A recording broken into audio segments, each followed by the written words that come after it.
The orphan girl who helped the dying billionaire. In a small village called Umuahia, where the red earth kissed the feet of every traveler, lived a girl named Oluchi. Her eyes were wide like the morning sky, and her heart was as kind as the village stream. Oluchi lost her mother when she was just 10 years old. The woman died during childbirth, leaving Oluchi with a baby brother who also didn't survive. Her father cried like a baby for many months. 3 years later, her father married a new woman, Madam Odo. She had no child of her own and eyes like dry stone. At first, she smiled sweetly, but her smile was bitter like unripe mango. Oluchi tried to be kind. She fetched water, washed clothes, and cleaned the compound, singing her mother's songs. But Madam Odo's heart was hard. She never smiled at Oluchi. Then, one dark night, Oluchi's father went hunting and never came back. His body was found at the foot of a hill. Some say he fell. Others whispered about the spirit of the forest. From that day, Oluchi's life became like bitter cola. Madam Odo beat her for small mistakes, gave her leftover food, and made her sleep outside in the cold. One morning, Madam Odo called Oluchi.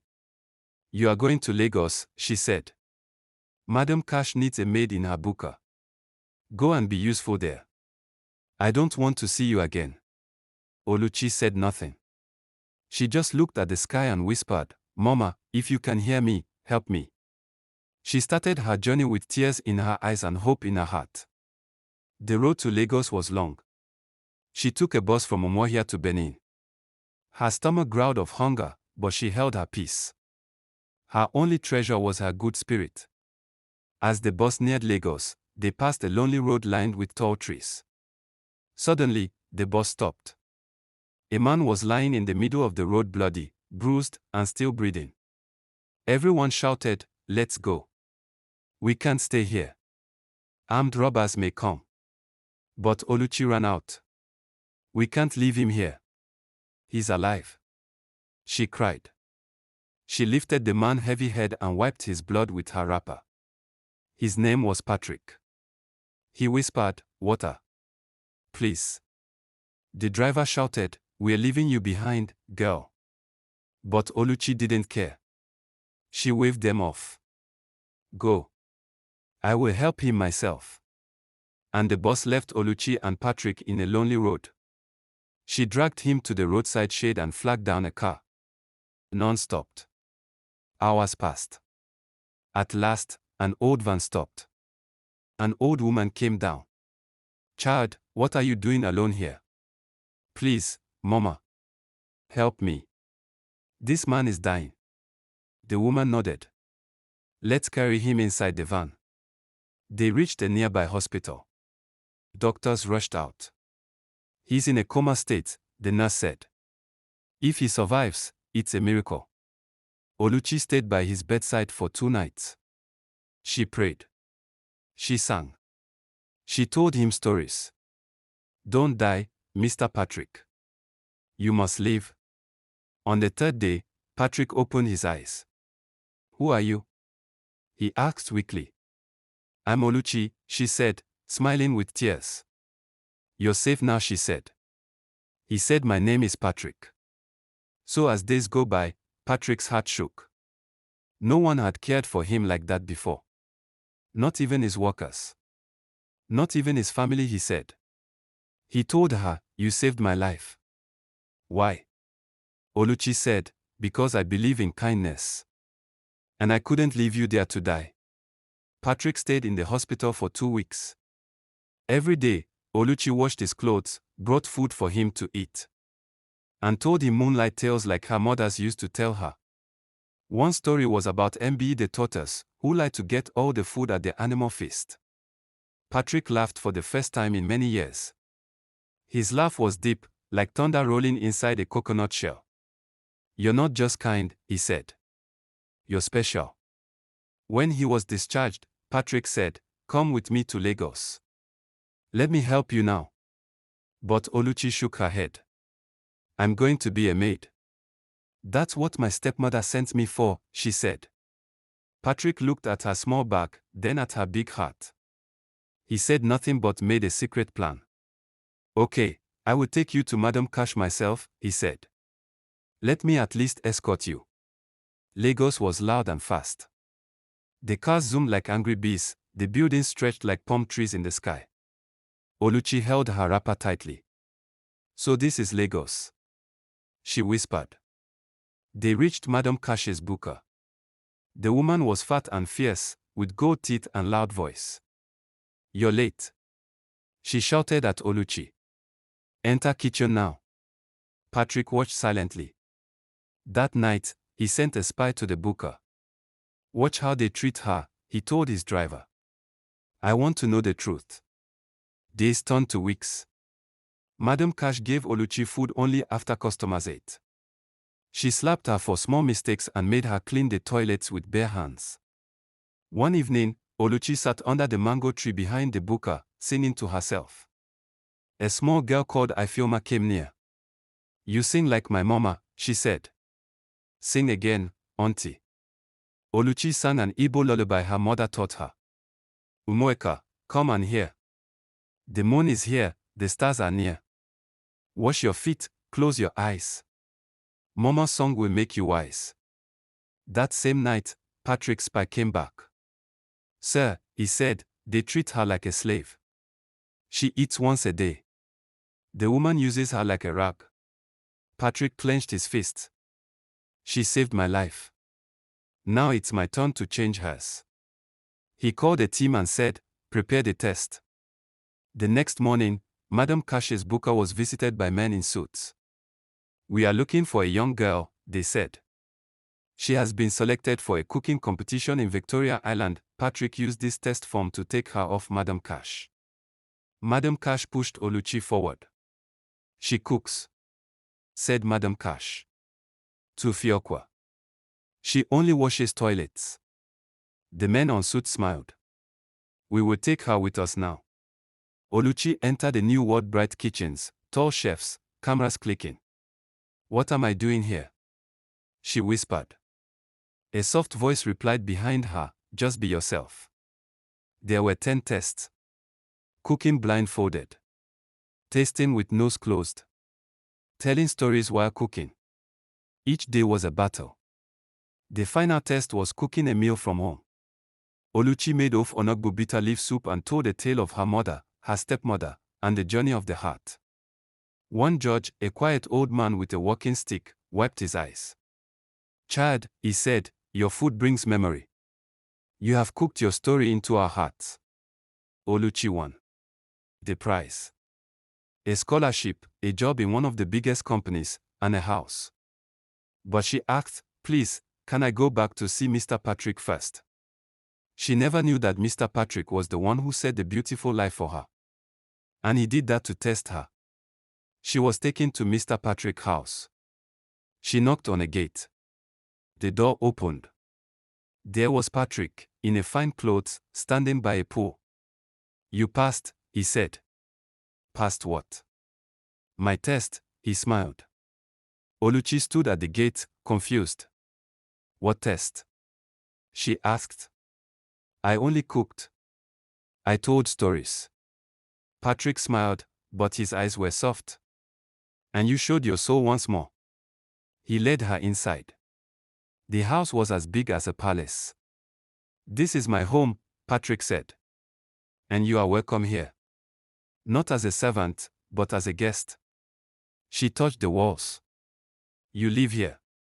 Yes, he said. I own the company that sponsored the cooking contest. I wanted to see if your heart was as good as your hands. Oluchi's hands began to shake. But, why me? Patrick said. Because I was dying on that road, and no one helped me. But you did with nothing. You gave me everything. Tears rolled down her cheeks. She covered her face with her wrapper. Mama, are you seeing this? She whispered softly. For many months, Oluchi stayed in Patrick's house. He didn't touch her. He didn't ask for love. He just watched her grow into herself. One day, Patrick gave her a task, manage this orphanage for me, he said.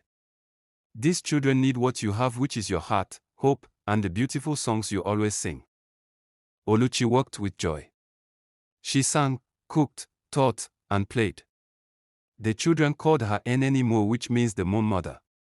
Oluchi and Patrick opened a school for poor children and children without parents, a farm for widows, and a water project in her village.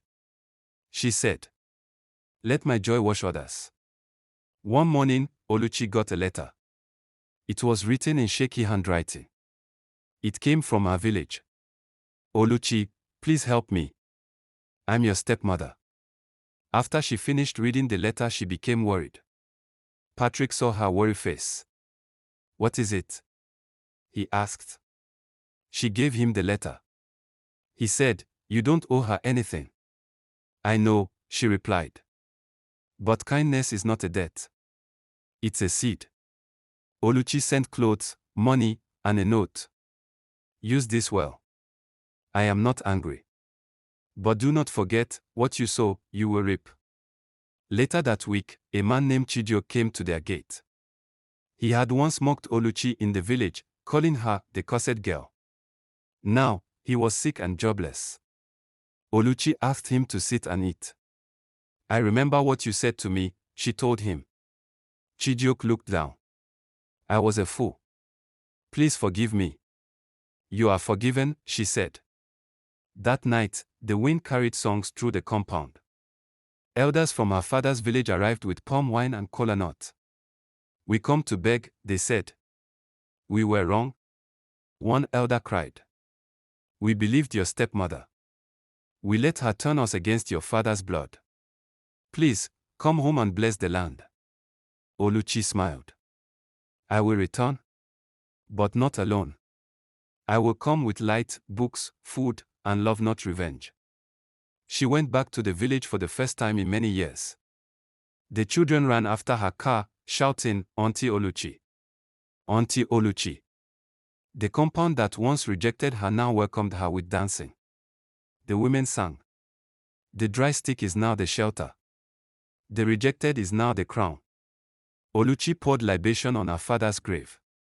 "Papa," she whispered. "I made it. Not with hate, but with hope." She built a free school beside the stream she used to fetch water from. She named it Mama Oluchi School for Wisdom and Joy, which is on her mother's name. The folk tales she used to hear became school plays. Children acted as tortoise, monkey, lion, and firefly. Oluchi directed with smiles and songs. Back in the city, trouble was rising, so Oluchi and Patrick returned back to the city. There is a jealous business partner of Patrick, named Bartholomew, who began spreading lies about Patrick Company, that it's a scam and fraud company.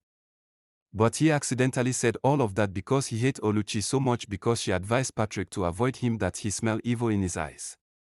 Bartholomew filed false reports, changed documents, and tried to take the company. Patrick was called to court. Oluchi wore a simple clothes and came to court every day. "If we must suffer again, we will do it together," she told Patrick. During the final trial, the judge asked Patrick, "Why did you scam and defraud people?" Patrick replied, "I can never defraud people I am better than." The truth came out. Bartholomew was arrested, jailed for 10 years. Patrick's name was cleared. And the people clapped for Oluchi outside. "She is our queen," they said. The next day, the president of Nigeria sent a gold medal to Oluchi. It said, "For courage, compassion, and culture." She didn't cry. She just sang to the crowd. She sang Ojin Gojiri of Yeji Eji MMA Gorondi Ozo. Who eats with a spoon must teach others how to carve it. Oluchi was invited to speak at universities. Children stood up and clapped before she spoke. She always began with, "I was once a girl with nothing but songs and hope. Pain, betrayal, and fire. But fire didn't burn me," she said. "It cooked my strength," he said. He took her hand. "I have another question, Oluchi." She looked at him. "Will you marry me?" She fell to her knees and cried. "Me? A village girl? A maid?" Patrick lifted her. "No. A queen with a heart of gold." The wedding shook Lagos. Dignitaries came. Musicians sang. But Oluchi wore beads from her mother's chest box. I carry her with me, she said. The elders gave blessings. Your journey has taught us, one said. That a clean heart brings big rain, said another. And that no matter how long the night, the sun must rise, said the oldest. But while Oluchi's star rose, Madam Odo's world crumbled. She had spent Oluchi's father's land money, lied to people, and was now running from debt.